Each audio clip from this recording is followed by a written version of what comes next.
मैं बता रही हूँ श्रीमती आशा जी हैं। अगले प्रश्न से देखा जाए श्रीमती अभिलाषा जी हैं।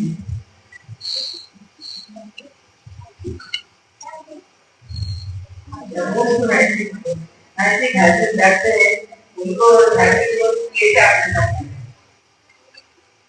देखो ध्यान से सुनो, क्या पूछा गया है, ध्यान दो। अरे बच्चों क्या हो रहा है, क्या प्रश्न किया है बताओ। इसलिए यहाँ सावधान रहना। हम ये भी पूछ सकते हैं आज कौन सा प्रश्न पूछा गया, इसलिए ध्यान से।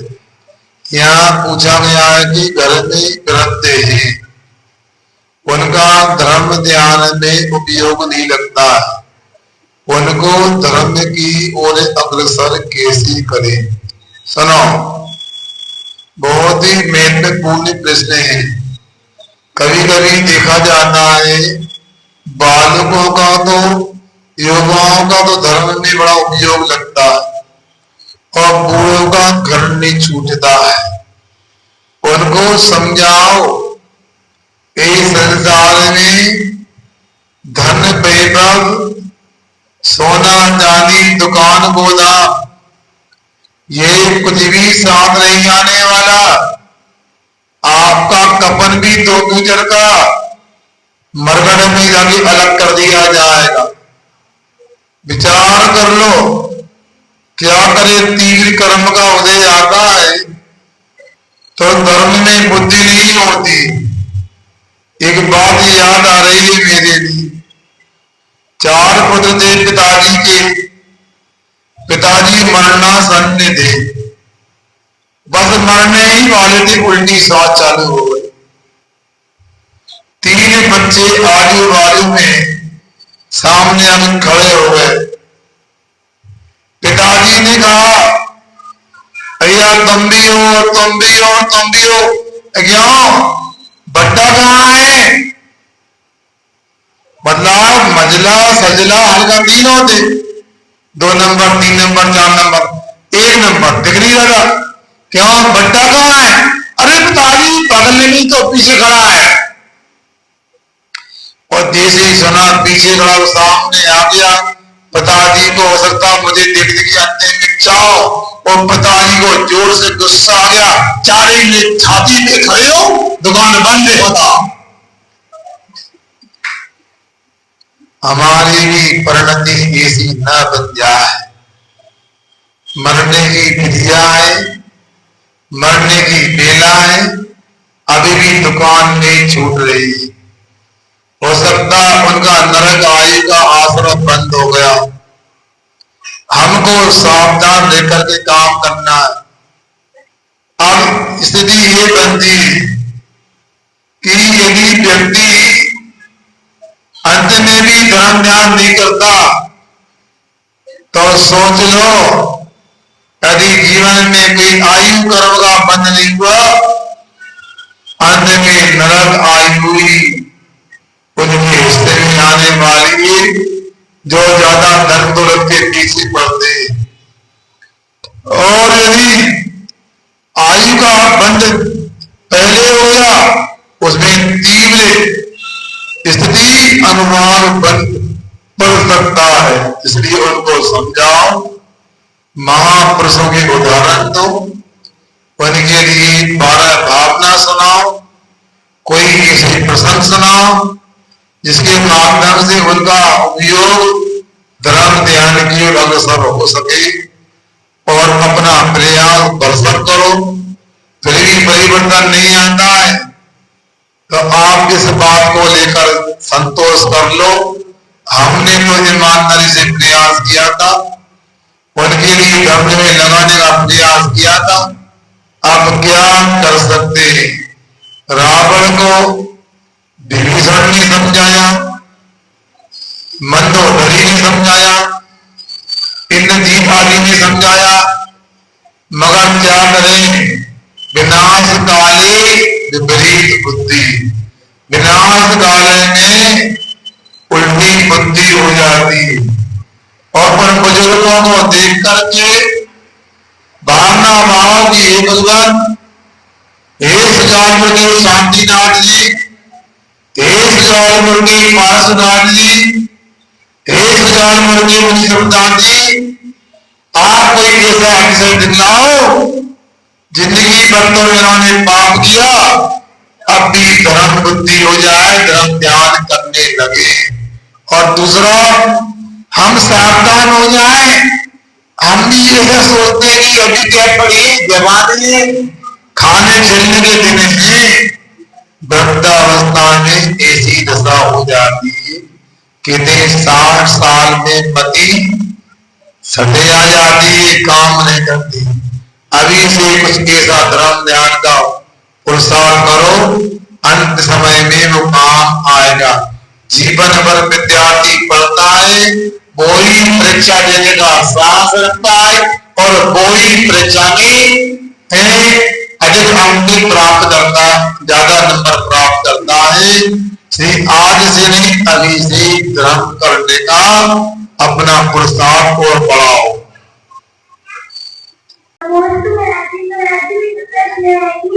जैसे भी हो सकती है तो उसमें निर्माण जो करेंगे तो कई लोग उसे डेकोरेशन में जैसा कि मोक्ष आएंगे तो उसमें निर्माण करेंगे तो कई लोग उसको डेकोरेशन उसमें कलर कर देंगे, झंडे लगा देंगे, कोई हल्दी से कलर कर देगा तो उससे लड्डू अच्छा बन जाएगा। सुनो बिटिया का बहुत अच्छा प्रासंगिक प्रश्न है। बाहर वालों को भी शंकर की जाना चाहिए और लोकल को शंकर जी मानना चाहिए। पहले ये बताओ, लड्डू क्यों चढ़ाते? बर्फी चढ़ा सकते, फेरी भी चढ़ सकती, सावन आ रही, फेरी जानते हैं आप लोग? फेरी नहीं आती? हाँ बता देना जो नहीं जानते। सुनो, बालू स्याही, इमरती, जलेबी है, चमचम है, हलवा है, और भी मिष्ठान हो सकते हैं जिनका नाम सुन के खिलखिलाने लगे, मुंह में पानी आ गया। लड्डू ही क्यों? सुनो, लड्डू को मोदक भी पर्यायवाची शब्द कहा जाता है। और मोदक का मतलब क्या होता है? आनंद को करने वाला। बुद्ध धातु से मोद शब्द बनता है, आनंद के अर्थ में आता है। का प्रत्यय लगा के आनंद को करने वाला जो है वो मोदक कहलाता। जब भगवान को निर्वाण मोदक की, निर्वाण आनंद की प्राप्ति हो गई, मोक्ष आनंद की प्राप्ति हो गई, तो मोक्ष आनंद के प्रतीक के रूप में, निर्वाण आनंद के प्रतीक के रूप में मोदक या लड्डू तो बोलते, तो निर्वाण लड्डू चढ़ाया जाता है। वो हमको एक संदेश देता, अपने हाथ में जब तक रहेगा, जब तक आंखों में रहेगा, हमको भी भगवान की तरह निर्माण लाडू की, अगर निर्माण के आनंद की प्राप्ति करना है, एक संकेत लाडू में निकलता। अब सुनिए, अब इस बिटिया ने पूछा है, उसे डेकोरेट करते, जितने भी खाने के रंग आते, हरे पीले लाल गुलाब, ये खतरनाक होते स्वास्थ्य के लिए। वो चॉकलेट कलर लाते, बर्फी आदि में डालते, बूंदी इमरती जलेबी में डाला जाता, ये देखने में अच्छा लगता है किंतु ये स्वास्थ्य के लिए खतरनाक होते। परम पूज्य आदि से हमेशा बोलते थे, जब जब लोग महापूजन करके द्रव्य सजा के डाल देते, देखो ऐसे रंगों का प्रयोग मत करो चावल आदि में जो पशु पक्षियों को हानिकारक हो। चिड़िया भी चुगेगी चावल को तो मर सकती, जहरीले भी हो सकते। चावल कोई ना कोई जो खाएगा चढ़ाओगे तो तो वो सामग्री भी कोई ना कोई खाएगा। इसलिए हल्दी मान लो, चूना हल्दी मिला करके जो रंग बनता है वो प्राकृतिक रंग हो तो मना। एक मेहंदी नचाते हैं, पहले मेहंदी पत्ती सुखाकर बनाते थे, आज तो बाजार से केले की पुड़िया ले आओ, होगी तो फाड़ के लगा लो, मेहंदी लग गई। ये रंग को मेहंदी के दिहाने का।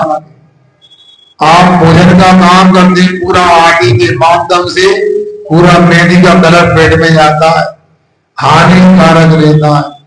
आप बढ़िया फिर पूछ रहे झंडे लगा देते और भी सामान लगा देते। पहली बात तो यह है, कुछ लोग सामान लगा देते और सामान निकाल के चढ़ा देते, बाद में काम दे देते। तो जो चढ़ा दिया तो चढ़ा दिया, फिर आपका कुछ नहीं, निर्माण हो गया। मगर कभी कभी तो हद तक हो जाती है, उसमें प्लास्टिक की भगवान की प्रतिमा भी लगा देते, स्वर्ण बना देंगे, तो भगवान की प्रतिमा के भगवान के साथ चढ़ाई जा रही है क्या? तो विवेक पूर्व का पूर्ण काम करो, इससे अहिंसा का लाभ मिले और अपने अध्यात्म का विकास हो सके। ये बच्चों को शुभकामना। नमस्ते मेरा प्रश्न ये है कि जैसे कोई व्यक्ति है और उसने अपने पूरे जीवन में बहुत ही बुरे काम किए और उसका जीवन अच्छा नहीं था, बस उसका अंतिम समय आया तब उसकी मतलब उसका समाधिकरण हुआ, उसने उसके अंतिम परिणाम बहुत ही अच्छे थे, तो क्या उसे अच्छी गति की प्राप्ति हो सकती है? नमस्ते बेटा, ये प्रश्न पूर्व में भी आया था। अच्छा हुआ जो उस दिन नहीं थे उनको सुनने मिल गया। दो प्रकार के विद्यार्थी होते, एक विद्यार्थी विद्यालय खुलते ही प्रथम दिन से ही गंभीरता से पढ़ाई करता है, सभी विषयों को गंभीरता से लेता है और परीक्षा के समय भी तैयारी करता है। और एक विद्यार्थी ऐसा होता है, मान लो अप्रैल की परीक्षा होने वाली, तो फरवरी में तो दिमाग लगाता नहीं, उधम करता रहता। फरवरी की अंत में कोई अनसाइड पेपर लेके आता, क्या कोई गाइड लेके आता है, 20 क्वेश्चन लेके आता है, उन्हें रट लेता है और रटने के बाद वो 2-4 फंस जावे और 33-34 नंबर प्राप्त करके पास हो जाता है। एक विद्यार्थी 100 में 199 नंबर लाता है और एक विद्यार्थी 33 नंबर लाता है और एक बार किसी 5 नंबर की ग्रेस प्राप्त कर लेता है। दोनों पास हो गए। फिर ये बताओ, दोनों के पास होने में अंतर है कि नहीं? बोलो। खींचतान करके पास होना अलग बात और 12 महीने पढ़ाई करके पास होना अलग बात। दोनों के अंकों में भी अंतर है, दोनों के ज्ञान में भी, अनुभव में भी अंतर है। इसलिए सही विद्यार्थी तो ये होता है जिंदगी भर धर्म करता है। सही साधक विद्यार्थी का मतलब जिंदगी भर धर्म करता है और अंत समय में विशेष सावधान होकर के समाधि मरण करता है, जैसे हमारे आचार्य श्री जी। समझ में आया?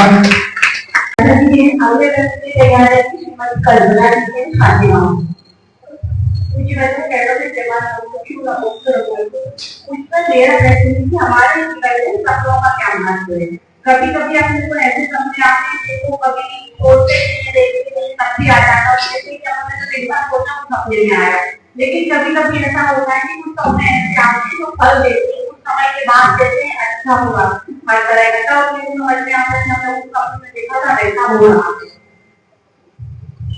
देखिएगा, पहले स्वप्न को लेकर समझ ले। स्वप्न कोई नई घटना नहीं, प्राय करके सबके जीवन में स्वप्न आया करते। स्वप्न को लेकर पहले ये समझ लो, दिन का हो या रात का, सपना सपना हो, सपना अपना सा लगे, कभी ना अपना हो। समझे ना? ये आंखें उगली, सपना गया, और आगे मुझी अपना गया। ये सपना का हाल है।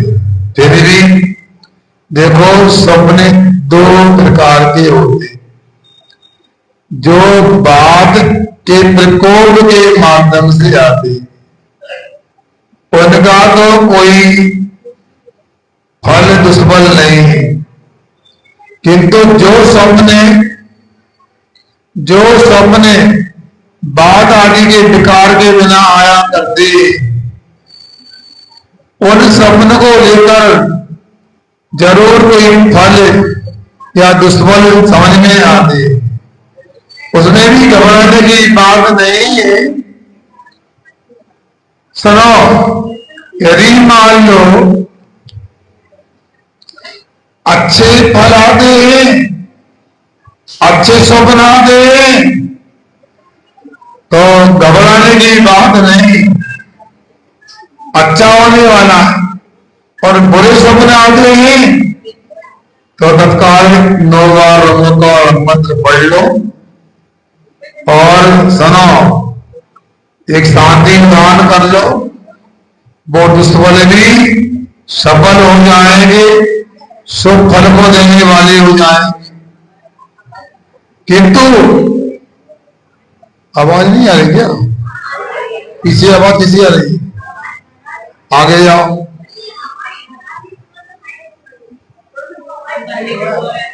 रोको रोको रोको रोको रोको रोको, अरे रोको, अरे मत करो। चलो, अब किस आ रहा है? अब अच्छी आ रही?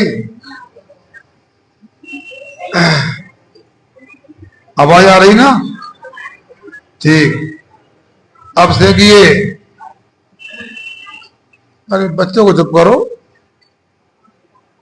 यदि मान लो कोई स्वप्न आया है, तो स्वप्न आना ही पर्याप्त नहीं, कौन से पहर में आया है, पूर्व रात्रि में आया है, अपर रात्रि में आया है, शुक्ल पक्ष में आया है, कृष्ण पक्ष में आया है, ऐसे कई ऐसे निमित्त होते हैं, उनको देख करके फलों का सपनों का फल देखा जाता है, अनुमान लगाते। इसलिए ज्यादा नहीं सोचना चाहिए, अपने को तो अनुकूल पुरुषार्थ करते जाना चाहिए। श्रीमती